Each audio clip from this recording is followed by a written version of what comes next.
ये कहानी है शांति निवास की। भले ही उस निवास का नाम शांति था, लेकिन उसमें शांति बिल्कुल भी नहीं थी। हर रोज की तरह आज भी नेहा की सास शांति अपनी बहू पर चिल्लाते हुए कहती है, अरे बहू, सुबह का ब्रेकफास्ट बना या नहीं? सुबह के 8 बज गए, सबको अपने अपने काम पर जाना है, लेकिन तू है कि अब तक किचन में ही है। हो गया माँ जी, हो गया, बस ला ही रही हूँ। इनका तो मुझे समझ में नहीं आता। जिस दिन जल्दी खाना बना कर रख दो तो उस दिन इस बात पर बहस करने लगेंगी, जल्दी क्यों बनाया, और जिस दिन थोड़ा सा लेट हो जाए तो आए दिन आकर सुनाने लगेंगी, लेट क्यों बनाया। ना उनकी आगे चलो ना उनके पीछे चलो। इतना बोलकर अब नेहा फटाफट ब्रेकफास्ट तैयार करती है और सभी को ब्रेकफास्ट लगा देती है। अब सभी लोग खाना खा रहे थे कि इतने में उन्हें बाहर से खाने की खुशबू आने लगती है, जिसे सूंघकर नेहा की ननद काजल तुरंत अपनी भाभी से कहती है, देख रही हो भाभी, पड़ोस से खाने की कितनी अच्छी खुशबू आ रही है।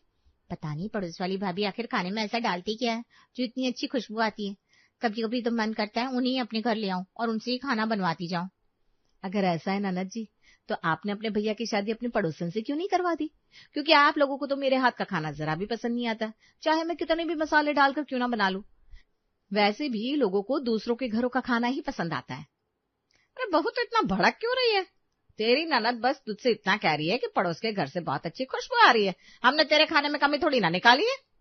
सब कुछ तो आप बोल ही देती है, कमी भी निकाल दीजिए ना। अगर कमी निकाल भी देंगे तो मुझे अफसोस नहीं होगा, क्योंकि अब ना आदत सी हो गई है आप लोगों की बातें सुनने की। नेहा, शांति और काजल के बीच इस तरह की बहस देखकर नेहा का पति अनुराग गुस्से से नेहा के ऊपर चिल्लाने लगता है, नेहा, बस बहुत हो गया। अरे सुबह ऑफिस के लिए जाओ तो घर में चिक चिक सुनो, ऑफिस में रहो तो बॉस का सारा प्रेशर झेलो, और जब वापस घर में आओ तो तुम लोगों का फिर से ड्रामा देखो। परेशान हो चुका हूं मैं, तुम लोग जरा शांति नहीं दे सकते मुझे। अनुराग बेटा शांत हो जा, औरतों की आदत होती है घर में हर समय कलेश करना। इनके पीछे तू अपना दिमाग खराब मत कर, सुबह का नाश्ता कर और जा अपने काम पर। रमेश की बात सुनकर अब घर में कोई कुछ नहीं बोलता और थोड़ी देर बाद अब सभी लोग अपने अपने काम पर चले जाते हैं।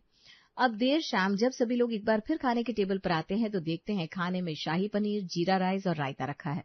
ये देखकर काजल अपनी भाभी नेहा से कहती है, क्या बात है भाभी, आज तो आपने कुछ ज्यादा ही अच्छा खाना बना दिया। लगता है आज सुबह वाली बात आपके दिल पर लग गई। काजल की बात सुनकर नेहा कुछ नहीं बोलती और चुपचाप खाना परोसने लगती है। रात में खाने के टेबल पर चुप्पी छाई रहती है, जो सुबह की बहस से उपजे तनाव के कारण थी। जैसे ही सबने पहला निवाला लिया तो फिर वही बात शुरू हो गई। नेहा बहू, तूने पनीर तो अच्छा बनाया है, पर इसमें वो बात नहीं है, ये रोज वाली फीकी महक है। माँ जी, मैंने आज इसमें सारे खड़े मसाले पीस कर डाले। पता नहीं भाभी क्यों, बस सच बताऊं, आपके खाने में ना कोई स्वाद ही नहीं है जो आना चाहिए। मैं तो कहती हूँ आपको एक बार पड़ोस वाली भाभी के घर जाना चाहिए। उनके हाथ की सब्जी में जो देसी मसालों का स्वाद है, आय हाय हाय हाय, उसका पता लगाना चाहिए आपको। जब तक आप उनसे बात नहीं करेंगी तब तक आपको कैसे पता चलेगा पड़ोसन की सब्जी से इतनी अच्छी खुशबू कैसे आती है। आखिर वो ऐसे कौन से देसी मसाले डालती है जिससे उनकी सब्जी ज्यादा स्वादिष्ट हो जाती है। हाँ नेहा, काजल ठीक कह रही है। आज फिर उनके घर से भिंडी की सब्जी की महक आ रही थी। मन तो कर रहा था कोई अपनी प्लेट छोड़कर वहीं चला जाओ। पता नहीं कौन से मसाले डालती है, हमारी सब्जी में तो बस तेल और मिर्च का ही स्वाद आता है। ये सुनते ही नेहा की आंखों में आंसू भर आते हैं और वो अपने पति को जवाब देते हुए कहती है, आप लोग मुझे ये क्यों नहीं कह देते कि मेरे हाथ में स्वाद ही नहीं है। मैं इतनी मेहनत करती हूँ, बाजार से सबसे ताजी सब्जियां लाती हूँ, पर हर रोज आप लोगों को पड़ोसन के खाने की महक आती है। अरे बहू, गलत क्यों समझ रही है? पड़ोसन की बात तो बस यूं ही निकल गई।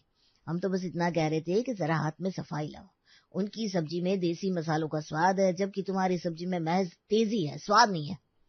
रमेश की बात सुनकर नेहा के सब्र का बांध टूट जाता है। पिताजी, ये तेजी मेरे खाने में नहीं बल्कि आपके तानों में है। मैं हर रोज एक ही तरह के मसालों से खाना बनाती हूँ, पर हर रोज पड़ोस की महक आपको मेरे खाने से ज्यादा प्यारी लगती है। क्या करूं मैं? क्या पड़ोसन के पैर छूकर पूछूं वो कौन से जादुई मसाले डालती है? नेहा, ये क्या बदतमीजी है? अपने बड़ों से ऐसे बात करते हैं? तेरे पिताजी तुझे समझा रहे हैं। और हाँ, अगर तू अपने अहंकार को छोड़कर एक दिन पड़ोस वाली ममता से जाकर पूछ लेगी तो तेरी बेइज्जती नहीं हो जाएगी। उनकी शादी को 20 साल हो गए और वो पूरे मोहल्ले में अपने खाने के लिए जानी जाती है। तू बस रोज किचन क्वीन बनने की कोशिश करती है। अपने घर में इस तरह का माहौल देखकर अनुराग को बहुत गुस्सा आता है और वो प्लेट फेंक देता है और गुस्से में बौखलाते हुए कहता है, माँ बस भी करो, और यहाँ तुम भी। मैं चला, ऑफिस से आते ही फिर ये झगड़ा सुनने के लिए नहीं बैठना मुझे।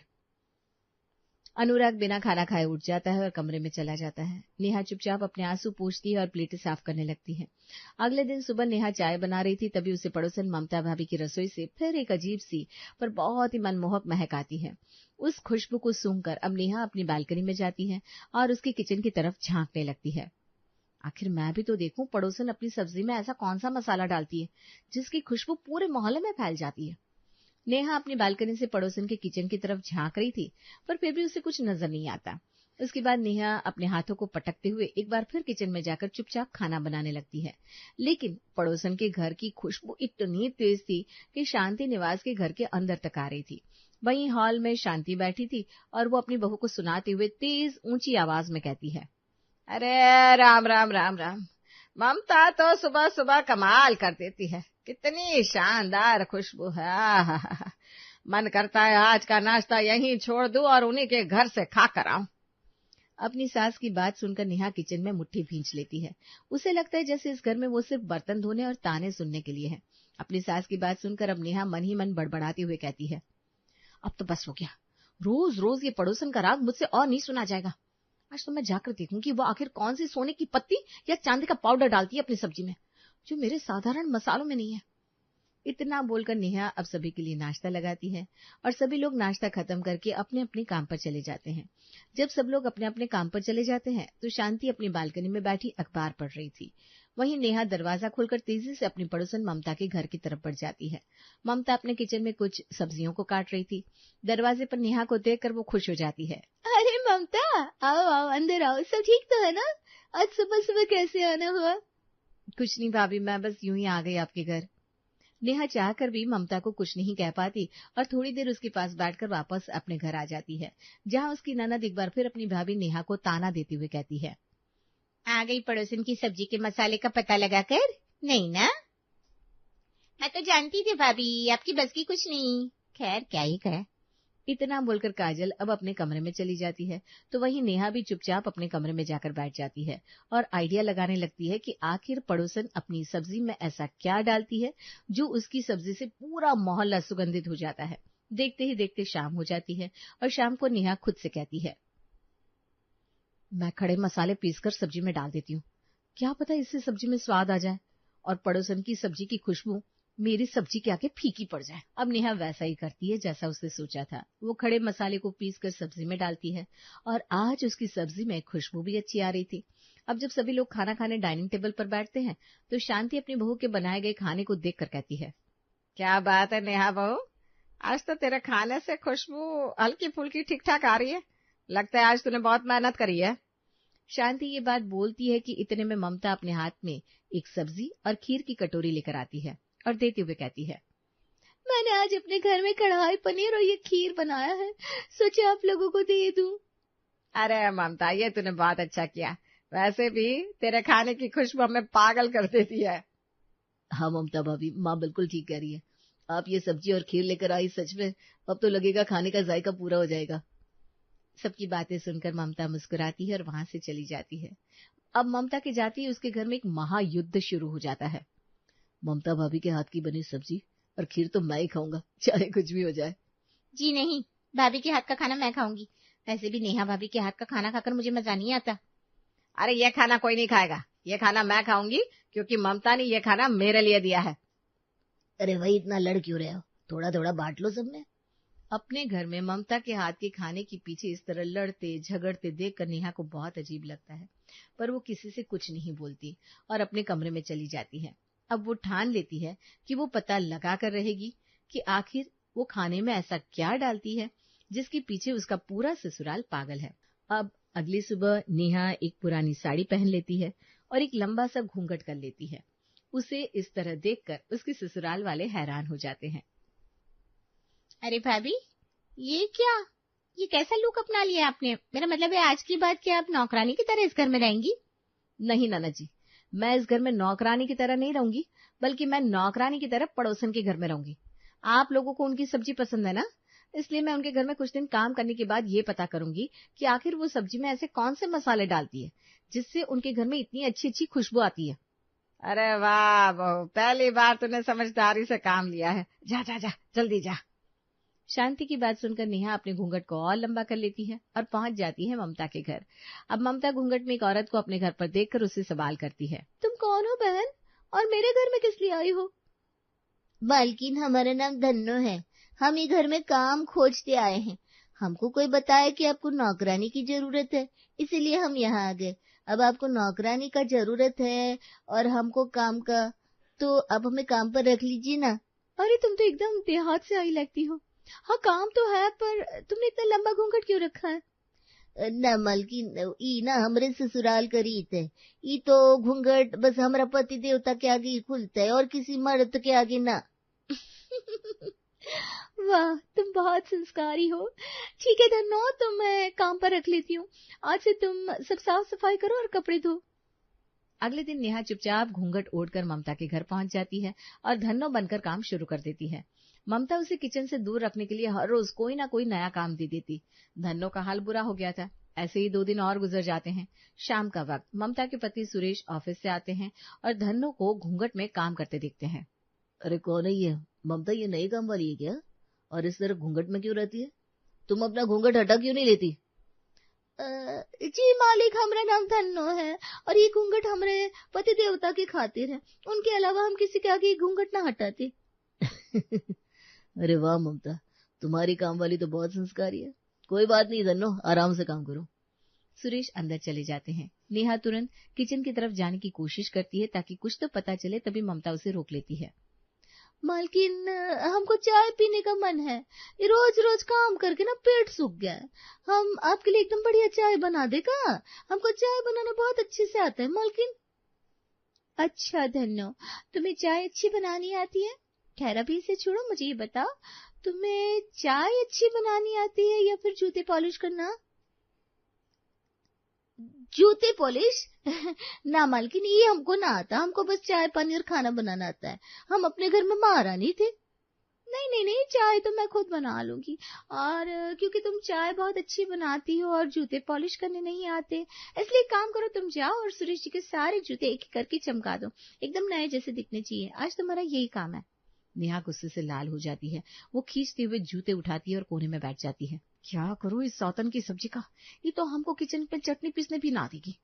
इसी वक्त ममता किचन से सब्जी की कटी हुई प्लेट लेकर बाहर आती है और देखती है धन्नो जूते पॉलिश करते करते रोने लगी है। अरे धन्नो, तुम रो क्यों रही हो? क्या हुआ? काम ज्यादा है क्या? नेहा का सब्र का बांध टूट जाता है। वो अपनी निराशा और अपमान सह नहीं पाती। जोर से जूता और ब्रश जमीन पर पटकती है। बस अब बहुत हो गया ममता भाभी। नेहा तेजी से अपना लंबा घूंघट हटाती है और ममता के सामने खड़ी हो जाती है, पर ममता उसे देखकर बिल्कुल भी नहीं चौंकती। ममता भाभी बस बहुत हो गया। मैंने आपके घर के मसाले जानने के लिए न जाने क्या क्या किया। आपके घर में नौकरानी बनकर इतना काम किया, लेकिन आज तक आपने मुझे अपने किचन में जाने नहीं दिया। मेरे घर वाले रोज मुझे ताने देते हैं। मैं नहीं जानती आप अपनी सब्जी में ऐसे कौन से मसाले डालती हैं जिससे पूरा मोहल्ला सुगंधित हो जाता है, पर मैं इतना जानती हूँ आप जो कुछ भी बनाती है, जो भी मसाले बनाती है, उन मसालों का राज मैं जानना चाहती हूँ, और मैं उन सबको जानने के लिए यही धन्नो का रूप लेकर आपके घर आई थी। नेहा, मैं कोई नए मसाले नहीं डालती। जो मसाले मार्केट से लाकर तुम सब्जी में डालती हो, वही मसाले मैं भी इस्तेमाल करती हूँ। और रही स्वाद की बात, तो स्वाद मसाले में नहीं बल्कि हाथ में होता है। और हाँ, इतने दिनों से तुम जो मेरे घर में नौकरानी बनकर काम कर रही थी, मुझे सब पता था। मैं जानती थी घूंघट के अंदर कोई धन्नो नहीं है, बल्कि मेरी पड़ोसन नेहा है। लेकिन फिर भी मैंने कुछ नहीं कहा, क्योंकि मैं देखना चाहती थी आखिर तुम कब तक ये नौकरानी बनकर ऐसा ड्रामा करोगी। मैं हार गई भाभी, मैं घुटने टेकती हूँ आपके आगे। मेरे ससुराल वाले वो मेरे खाने पर ध्यान ही नहीं देते, वो सिर्फ आपकी सब्जी की खुशबू सूंघते हैं। अब तो बता दो भाभी, क्यों आपका खाना इतना स्वादिष्ट होता है और कौन से जादुई देसी मसाला है? मैं थक गई हूँ भाभी, मेरे घर में सिर्फ आपकी खाने की वजह से रोज महाभारत होती है। ममता नेहा को घुटनों से उठाती है और उसे गले लगाती है। मैंने तुम्हें बताया ना नेहा, मसाले में मैं कुछ नहीं डालती, बस हाथ का स्वाद होता है। हाथ में? पर मैं भी तो प्यार से बनाती हूँ। नहीं, तुम डर से बनाती हो। तुम जल्दी में ताने खाने के डर से खाना बनाती हो। मैं बाजार से कोई खास मसाला नहीं लाती, मैं बस प्यार, समय और धीमी आंच डालती हूँ। यही मेरा देसी मसाला है। नेहा को अपनी गलती का एहसास हो जाता है। वो समझ जाती है कि उसकी सास के ताने और घर के कलेश के डर से वो हमेशा जल्दबाजी में खाना बनाती थी, जिससे मसाला सही से भून नहीं पाता था और सब्जी में स्वाद नहीं आता था। मुझे माफ कर दो भाभी, मैं सब समझ गई। इतना बोलकर अब नेहा अपने घर की तरफ मुड़ने लगती है। तभी ममता उसे रोकती है और मजाक के अंदाज में कहती है, अरे धन्नो उर्फ नेहा, अपने 5 दिन के पैसे तो लेती जाओ। 5 दिन के 500 रुपए ले लो। आगे कभी फ्यूचर में तुम्हें मेरी जरूरत पड़े तो तुम दोबारा नौकरानी बनकर मेरे घर आ सकती हो, पर इस बार घूंघट में नहीं, खुलेआम आना। ममता की बात सुनकर अब नेहा भी हंसने लगती है और वो अब अपने घर चली जाती है। घर जाने के बाद वो अपने खाने के मसाले को अच्छे से भूनती है और बड़े ही प्यार से बनाती है, जिसके बाद उसके घर वालों को भी थोड़ा बहुत उसके हाथ का खाना पसंद आने लगता है।